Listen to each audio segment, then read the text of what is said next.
కేసీఆర్ గారి పిలుపు మేరకు కేటీ రామారావు గారి మార్గదర్శనంలో రాష్ట్రంలో జరుగుతున్న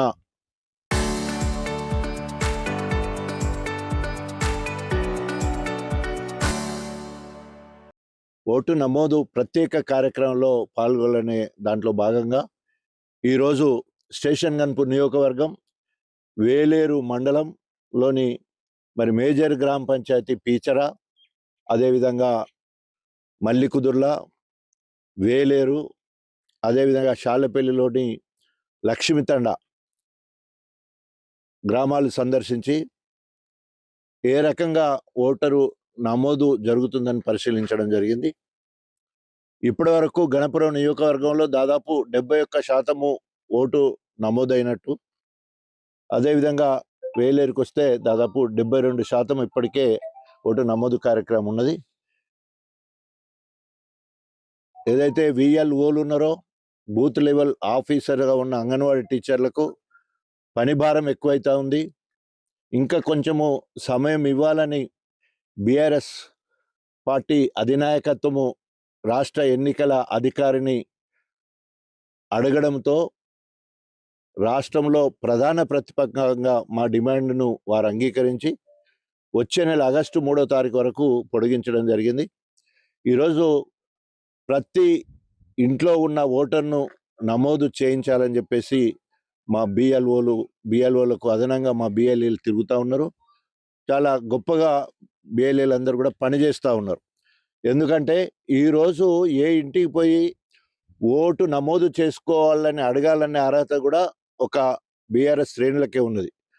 ప్రతి ఇంట్లో చేసిన పనులు, ఆ ఇంటికి నల్ల కానీ, ఆ ఇంటి రైతు బంధు కానీ, రైతు బీమా కానీ, రైతుకు 24 గంటల కరెంటు కానీ, ఆ రైతుకు తల్లి ఉంటే 2000 పెన్షన్ కానీ, బిడ్డ ఉంటే కళ్యాణ లక్ష్యం కానీ, కొడుకుంటే ఫీజు రియంబర్స్మెంట్ కానీ, రెసిడెన్షియల్ పాఠశాలలు కానీ, వికలాంగుడు ఉంటే 4000 పెన్షన్ కానీ, అదేవిధంగా ఆ ఇంట్లో ప్రతి సంవత్సరము పూల మొక్కలు, పళ్ళ మొక్కలు, హరితహారం కింద చెట్ల విషయం కార్యక్రమం కానీ, అదేవిధంగా ఇల్లు ముదురాజు అయితే చేప పిల్లలు, వలలు అమ్మటానికి వాహనాలు ఇచ్చి, గొల్లోళ్ళు అయితే, కుర్మోళ్ళు అయితే వాళ్లకు గొర్రెపిల్లలు, పొట్టేలు ఇచ్చి, ఇట్లా అనేక రకాలుగా ప్రతి కుటుంబానికి ఈ రోజు వరకు కేసీఆర్ ఫలితాలే అందుతున్నాయి. అదనంగా అలివిగాని హామీలు ఇచ్చిన రేవంత్ రెడ్డి ఎక్కడ అందడం లేదు. విర్రవీగి ఈరోజు రేవంత్ రెడ్డి ఎర్రిలేసి మాట్లాడుతున్నాడు, కుక్కలా అరుస్తున్నాడు. ఎందుకంటే ఏమి చేయలేడు, ఎగిరెగిరి పడుతుంది అన్నట్టు, ఎంగిలాకిలి ఎగిలెగిరి పడుతుంది అన్నట్టు ఈరోజు ఏమి చేయకుండా రాహుల్ గాంధీ గారికి కప్పం కడుతూ ఆయన పదవిని కాపాడుకుంటున్నాడు. విచక్షణ రహితంగా మాట్లాడుతున్నాడు.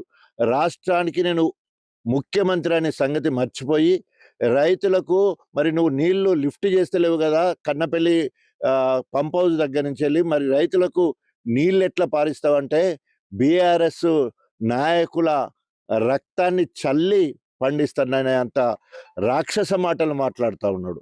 రక్త పిచాచి లెక్క రాక్షసానందాన్ని పొందుతున్నాడు. దానికి నిరసంగా బీఆర్ఎస్ శ్రేణులు, యువకులు, తెలంగాణ వాదులు, అభిమానులు, రైతులందరూ కలిసి రక్తాన్ని వేల సంఖ్యలో రక్తాన్ని డొనేట్ చేసి, ఇగో మా రక్తం ఇస్తున్నాం, మా పొలాలకు నీళ్ళు ఇవ్వమని చెప్పేసి డిమాండ్ చేస్తూ ఉంటే, నేను హిట్లర్ నా వారసుడు, అక్కడ ఇజ్రాయెల్ ఇరాన్ల విధ్వంసం జరుగుతూ ఉంది, అట్లాగే నేను హైదరాబాద్లో విధ్వంసం సృష్టిస్తున్నా, ఇక్కడ హైడ్రా పేరుతోటి మూసీ ప్రక్షాళన పేరుతో చేస్తున్నాని దాన్ని గొప్పగా వేలాది మంది నిరాశలు అయితే దాన్ని గొప్పగా చెప్తా ఉన్నాడు. ఆ రకంగా హిట్లర్తో పోల్చుకోవడం అంటే ఆయన ఎంత నికృష్టపు నిరంకుశ పాలకుడో తేలిపోతా ఉన్నది. అంతేకాకుండా ఈరోజు మాట్లాడితే రైతుల మీద కక్ష సాధింపు చర్యతోటి ఓ పక్క నీళ్లు క్లియర్గా రిటైర్డ్ సీనియర్ ఇంజనీర్లు చెప్పిళ్ళు, ఈరోజు 1,00,000 క్యూసెక్లు మేడిగడ్డ నుంచి కిందికి పోతున్నాయి. ఏదైతే లక్ష్మీ పంప్ హౌస్ కానీ లేదా కన్నపల్లి పంప్ హౌస్ కానీ అక్కడ దాదాపు 97 మీటర్ల ఎత్తు నీళ్లు పోతా ఉన్నాయి. 93 మీటర్ల ఎత్తు నీళ్లు ఉంటే పంపులు ఆన్ చేసుకోవచ్చు అనేది నిపుణులు గతంలో చూపించారు, అట్లా నడిపిళ్ళు కూడా.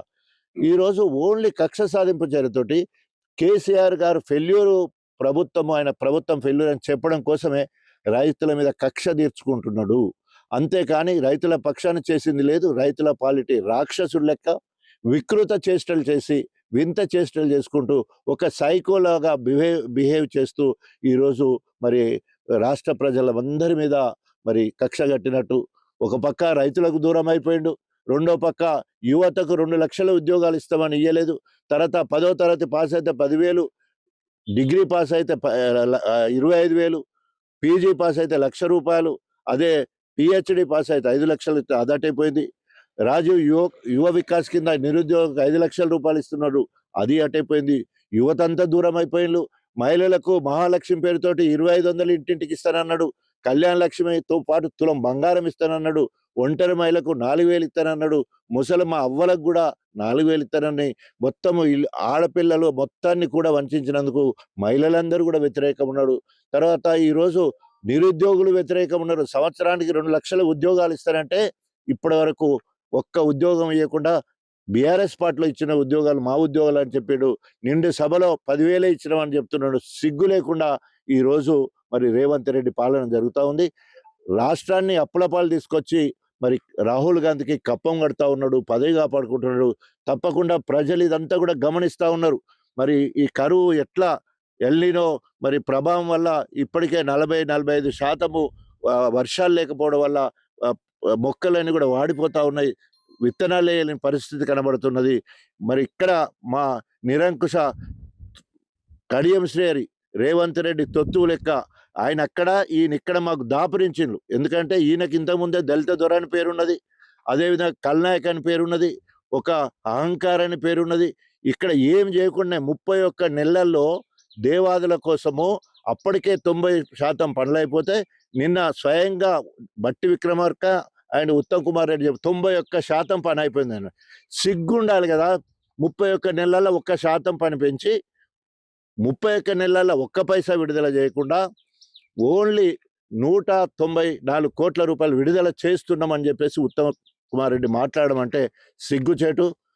దేవన్నపేట 3rd ఫేజ్ 6th ప్యాకేజ్లో 3 పంపులు ఉంటే ఒక్క పంప్ ఆన్ చేసి, అంటే మనకు మొత్తం దేవాదుల ద్వారా 60% వాటరు 3rd ఫేజ్ ద్వారానే రావాలి.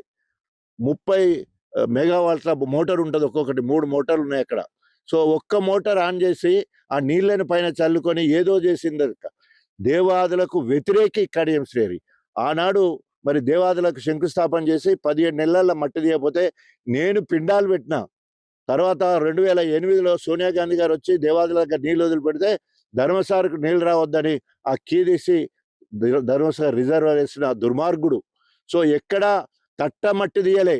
ఆయనను ఇలా దేవాదుల సృష్టికర్త కాదు, వినాశకుడు.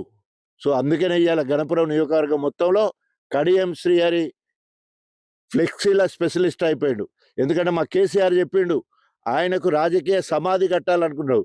మేము కట్టకముందే ఆయన ఇనుప ఫ్లెక్స్లతోటి ఆయన సమాధి ఆయనే కట్టుకుంటున్నాడు. ఎందుకంటే సమాధి మంచిగా ఉండాలంటే గట్టిగా సిమెంట్ వేసి ఇనుమేసి గట్టి కడతారు కదా సమాధులు. అన్ని సమాధులు మాసిపోతా అంటే కాలబెడితే పోతుంది. కానీ ఆయన సమాధి గణపురం నియోజకవర్గంలో కడియం శ్రీహరి తన సమాధి ఫ్లెక్స్ల రూపంగా తనే కట్టుకుంటున్నాడు.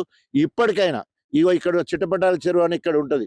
జూలై 1వ తారీఖు నాడు నీళ్ళు ఇస్తానన్నాడు. మొత్తము 104 కోట్ల రూపాయలతోటి 2022లో పనులు మంజూరైనాయి. సో అప్పటి నుంచి వెళ్ళి పనులు నత్తనడక నడిచినాయి. పల్ల రాజశేఖరుడు ఉన్నప్పుడు ఒక గుండ్లసాగర్ అనే లిఫ్ట్ ఉన్నది, ఇవాళ ధర్మసాగర్ మేజర్ చెరువు నిండుతున్నది. తరిగొప్పల లిఫ్టు పోయిండు, సందర్శించుండు, ఈ కాలువలను చేసిన తట్ట మట్టి తీసేసాడు. కథ ఇప్పటివరకు గతి లేదు. అక్కడ నేను రైతన్న కోసం రాజన్న పాదయాత్ర చేస్తే ఆగ మేఘాల మీద మొత్తం ఒడగొడతానని చెప్పిండు. అక్కడ మనకు వంగాలపల్లి, ధర్మపురము, మల్లకపల్లి, వెంకటాపూరు అటు కిందికి ఇంకా భాగంలో కూడా ఐలవోడుకు పోవాల్సి ఉండే. అక్కడ ఇంకా తట్టమట్టి తీయలే. ఎక్కడికైనా పిండాలు ఎవరికైనా ఒక్కసారి పెడతానికి 2 సార్లు పిండాలు పెట్టినా, అక్కడ పిండాలు పెట్టినా, ధర్మాపురంలో కూడా ఒక ప్రొక్లియన్ తోటి ఒక్క బొంద తీసి వదిలిపెడితే ఆడ కూడా పిండాలు పెట్టాం పాదయాత్రలో. సో సిగ్గు శరం లేని మనిషికి ఏముంటుంది చెప్పు, చచ్చిన శవంలా ఉన్నది. ఇవాళ ఎక్కడన్నా ఏ ఊరికన్నా పోయి కడియం శ్రీహరి గవాన్ పేరు చేయకంటారు. ఇక ఆ పరిస్థితి వచ్చింది. చరిత్రహీనుడు అయిపోయాడు. కాబట్టి తప్పకుండా మా కేసీఆర్ గారు మాకు పిలిపించాడు. కడియం శ్రీహరిని గణపూర్లో రాజకీయ సమాజ్ చేయాలన్నాడు. తప్పకుండా ఆయన సమాజం ఆయనే కట్టుకుంటానని హెచ్చరిస్తూ, ఇప్పటికైనా జూలై 1 అయిపోయింది. జూలై 1కి నీళ్ళు ఇస్తారన్నారు. ఈ పని పూర్తి చేయాలి. లేకపోతే మళ్ళోసారి మరి తప్పకుండా రైతుల కోసం రాజన్న పాత్ర 2వ విడత కార్యక్రమం కూడా చేపడతాం. జై తెలంగాణ. మనం ఎన్ని పనులు చేస్తే విన్నావు కదా, అవన్నీ కేసీఆర్ అక్కడ చేస్తే ఇక్కడ నేను చేసిన కదా, మరి ఇక్కడ నేను చేసిన కదా, అన్ని నేను చేసిన అన్ని నేనే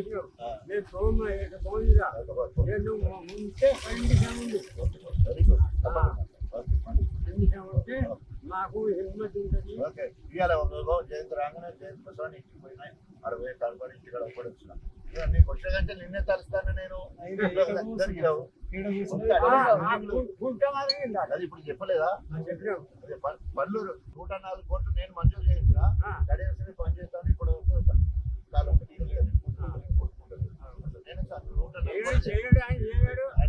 ఆడోళ్ళు అమ్ముకున్నాడు అంతా, ఆడోళ్ళు అందరు అమ్మించిండ్రు, మాకు అమ్మించిండ్రు మా ఆడోళ్ళు. ఇప్పుడు కలుపు తీరాలి ఎవరు మాట్లాడతారు. నేను పనికి పోతున్నా, ఆ ఆధార్ కార్డు పడుతుంది, బస్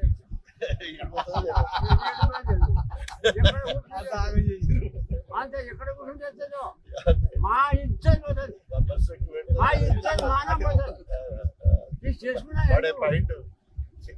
చేసుకొని ఎందుకు పోతాడే చూసుకుంటుండాల్సి వస్తుంది. ఎక్కడ పోతుందో తెలియదు. నేను ఓడిపోలేదే, 4 సార్లు గెలుచుకుంటూనే ఉన్నా. నేను మొన్న కడియం శ్రేణి నేను కాంగ్రెస్ పోతా బెదిరిస్తే రాజన్న నువ్వు ఉండు, నీకు మళ్ళీ ఒకసారి చూద్దాము, నేను ఎమ్మెల్సీ చేస్తా, నేను మంత్రి చేస్తా అంటే పోనీ అని అది ఇచ్చేసినాం. ఇచ్చే యోగ్యత తయారైనా అది అక్కడ బెదరా కూర్చుండే ఇది బాగుంటుంది. అది ఎన్నడే